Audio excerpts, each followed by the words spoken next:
KYC foundation के द्वारा competition की तैयारी करने वाले छात्र छात्राओं के लिए कैरियर काउंसलिंग सेमिनार का आयोजन बेनीपट्टी माई स्कूल में किया गया। सेमिनार सभी तरह के प्रतियोगिता परीक्षा के लिए तैयारी कैसे करें पर आधारित था। छात्रों को अपने संबोधन में मुख्य वक्ता व लेखक आनंद मोहन झा ने कहा कि आज के इस दौर में जरूरी है कि छात्रों को सीखना और वो भी बहुत तेजी से सीखना, गलतियों पर नियंत्रण करना तथा परीक्षा का डर अपने मन से निकालना। बेनीपट्टी में बीपीएससी, दरोगा, एसएससी, जीडी, रेलवे कांस्टेबल व अन्य परीक्षा की तैयारी कराई जाएगी। उन्होंने छात्रों को कहा कि लिखने की आदत डालें, विषम परिस्थितियों में भी नहीं टूटने वाले ही रिकॉर्ड तोड़ते हैं।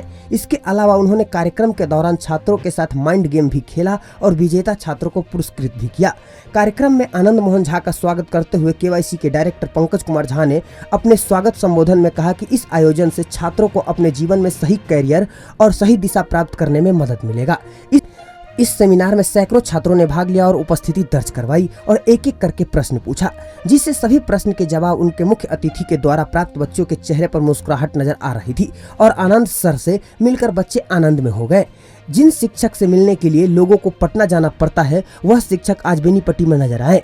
इससे बच्चे बहुत खुश थे। प्रश्न पूछा और उनके सवालों का जवाब दिया गया। कार्यक्रम का संचालन केवाईसी के डायरेक्टर पंकज कुमार झा ने किया। बेनीपट्टी में अब किसी भी कंपटीशन के लिए बच्चों को बाहर जाने की जरूरत नहीं है। सब कुछ एक ही छत के नीचे बेनीपट्टी में मिलेगा। कांस्टेबल, दरोगा, एसएससी, बीपीएससी सबकी तैयारी अब केवाईसी के जिम्मेदार 1 सितंबर से बेनीपट्टी में माई स्कूल में सभी तरह की तैयारी करवाई जाएगी और 200% गारंटी के साथ बच्चों को उसके लक्ष्य तक पहुंचाने का प्रयास केवाईसी आरंभ क्लासेस के द्वारा किया जाएगा।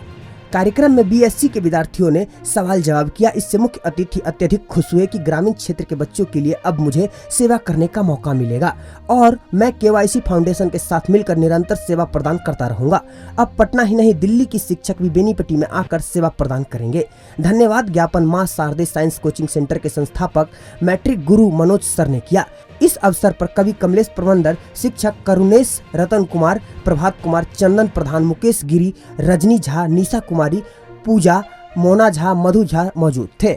लेकिन मैं किसी के बदौलत नहीं, आपके बदौलत कूद रहा हूँ और आपके बदौलत कूदा हूँ। यहाँ बच्चे आए हैं, ये मुझे बहुत खुशी मिली है और मैं गारंटी देता हूँ आज यहाँ बच्ची जो एसएससी जीडी क्लियर किए उसमें से भी 1-2 बच्चा आपको बीपीएससी क्लियर करके 1 से 2 साल में देगा। बस यही है कि नौकरी में जाने के बाद आप सब सोने का जो समय मिलता है ना, स्लीपिंग मोड में जब जाते हो, नौकरी में जाने के बाद सीआरपीएफ में टाइम नहीं मिलता, बीएसएफ में टाइम नहीं मिलता, इन सब चीज़ों में टाइम नहीं मिलता पढ़ने के लिए। लेकिन अगर वो बच्चा तैयारी करे तो आपने सुना होगा कि एसडीएम साहब बच्चे को, एसडीएम साहब जो थे ना बैठे हुए, वो बच्चों को क्या कह रहे, बच्चे को बोला, कांस्टेबल को बोले कि चाय लेके आइए।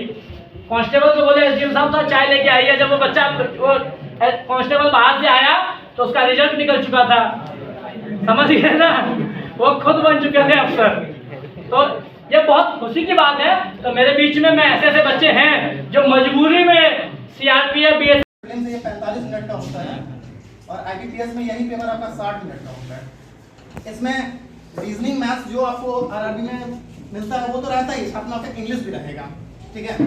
और इसमें यह है कि आईबीपीएस में जो आपके तीनों सेक्शनल टाइमिंग होती है, आपको 20 मिनट रीजनिंग के लिए देना है, 20 मिनट मैथ्स के लिए देना है, 20 मिनट इंग्लिश के लिए देना है। अब इसमें यह है कि अगर आप इसमें 20 मिनट फिक्स है, आप ऐसा नहीं कर सकते कि आप स्विच कर जाइएगा। आपका जैसे मैथ ज्यादा अच्छा है, किसी अच्छे का होता है, मतलब मेरा मैथ ज्यादा अच्छा है, मैथ्स को 30 मिनट दे दूंगा समय। आप ये आईबीपीएस में ऐसा नहीं कर सकते। आईबीपीएस में आपका एग्जाम जैसे जब खुलता है तो आपको जैसे मान लीजिए जो भी सेक्शन, ये भी आपको पता नहीं होता कि पहला सेक्शन आपको कौन सा आएगा। आपको रीजनिंग आ सकता है, आपका मैथ्स आ सकता है, आपका इंग्लिश आ सकता है। जो भी सेक्शन है आपको उसमें 20 मिनट देना ही पड़ेगा। आपको आता हो नहीं आता हो कोई बात नहीं। फिर जैसे 20 मिनट कंप्लीट होगा, आपने जो भी आंसर टिक किए हैं वो ऑटोमेटिक सेव हो जाता है, फिर वो आपके अगले सेक्शन पे मूव कर जाता है। आरआरबी में ये है कि आपको 45 मिनट आपको रीजनिंग ये कंबाइंड मिलता है। आपको इसमें अगर आप चाहो तो 45 के 45 मिनट मैथ्स में ही दे दो या 45 के 45 मिनट रीजनिंग में दे दो, ठीक है, वो आपकी मर्जी है। लेकिन सेक्शनल कट ऑफ का आपका ध्यान रखना पड़ेगा ये दोनों पेपर में। अगर आपने सारा टाइम मैथ्स को ही दे दिया, आप 40 के 40 नंबर लिया है मैथ्स में, 40 नंबर का मैथ्स होता है, लेकिन आपने रीजनिंग में 0 स्कोर किया तो अब मैं भी अब कट ऑफ क्वालिफाई नहीं करूंगी कि रीजनिंग का आपने सेक्शनल कट ऑफ ने क्रॉस नहीं किया है, ठीक है। तो उसके अलावा जब आप प्रीलिम्स स्टेज में हम कर सकते हैं, चाहे हम कर पर भी पक्का ना, फिर मिलते हैं। पहले क्लास में। एक बार तेज से फिर बोल दीजिए, आई एम द कुछ करके दिखाना है, बोलो जोर से, दिखाना है। आप हमारे मधुबनी न्यूज़ को फेसबुक पे देख रहे हैं तो पेज को लाइक करें, यूट्यूब से देख रहे हैं तो हमारे चैनल को सब्सक्राइब करें और बेल आइकन को दबाना ना भूलें।